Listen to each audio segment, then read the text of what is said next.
Hi! ಎಲ್ರಿಗೂ ನಮಸ್ತೆ. ಮತ್ತೊಂದು ಮಿನಿ ವ್ಲಾಗು. ಯಾವಾಗಲೂ ಅಡುಗೆ ಮಾಡೋದು, ಮನೆ ಕ್ಲೀನ್ ಆಗಿರುವಂಥ ವಿಡಿಯೋನೇ ನೋಡಿರ್ತೀರ. ನೋಡಿ ಫಸ್ಟ್ ಟೈಮ್ ಅನ್ಕೊಳ್ತೀನಿ.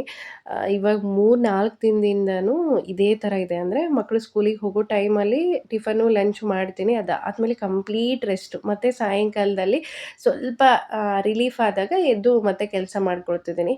ಇದು ನನ್ನ ಕೈಯಾರೆ ನಾನೇ ಮಾಡ್ಕೊಂಡಿರೋದು. ನನ್ನ ಅನುಭವ ಅಂತಲೇ ಹೇಳ್ಬೋದು. ಸೊ ಯಾರು ಏನೇ ಮಾತಾಡಿದ್ರೂ ಅದನ್ನು ಕಿವಿಯಲ್ಲಿ ಹಾಕ್ಕೋಬೇಡಿ. ಕಿವಿಯಲ್ಲಿ ಹಾಕ್ಕೊಂಡ್ರೂ ಕೂಡ ಅದನ್ನು ಮನಸ್ಸಿಗೆ ತೊಗೊಂಡು ಆಳವಾಗಿ ಯೋಚನೆ ಮಾಡಕ್ಕೆ ಹೋಗಬೇಡಿ. ಚಿಂತೆ, ಆಲೋಚನೆ ಅನ್ನೋದು ಒಂಥರ ಹುಳ ಇದ್ದಂಗೆ ಸುಮ್ಮನೆ ಒಳಗಡೆ ಕೊರಿತಾ ಹೋಗ್ತಾ ಇರತ್ತೆ. ಸಣ್ಣ ಸಣ್ಣ ಮಾತುಗಳನ್ನು ಕೂಡ ನಾವು ಆಳವಾಗಿ ತೊಗೊಂಡಾಗ ನಮ್ಮ ಆರೋಗ್ಯ ಹದಗೆಟ್ಟೋಗುತ್ತೆ. ಅದಕ್ಕೆ ನಾನೇ ಒಂದು ಎಕ್ಸಾಂಪಲ್ ಅಂತಲೇ ಹೇಳ್ಬೋದು. ತುಂಬ ಹೆಲ್ತ್ ಪ್ರಾಬ್ಲಮಿಂದ ಇವಾಗ ಹೊರಗಡೆ ಬಂದಿದ್ದೀನಿ. ಆದರೆ ಹೆಡ್ಡೇಕ್ ಅನ್ನೋದೇನಿದೆ ಅಲ್ಲ, ಅಷ್ಟು ಈಸಿಯಾಗಿ ನನ್ನನ್ನು ಬಿಟ್ಟು ಅದು ಹೋಗ್ತಾ ಇಲ್ಲ. ಸೊ ಮನುಷ್ಯ ಅಂದಮೇಲೆ ಸಹಜವಾಗಿ ಕೆಮ್ಮು, ನೆಗಡಿ, ತಲೆನೋವು ಬರುತ್ತೆ. ಅತಿಯಾಗಿ ಬರುತ್ತೆ ಅಂದಾಗ ಅದಕ್ಕೆ ಕಾರಣ ನಾವೇ ಯೋಚನೆ ಮಾಡೋಂಥ ರೀತಿ.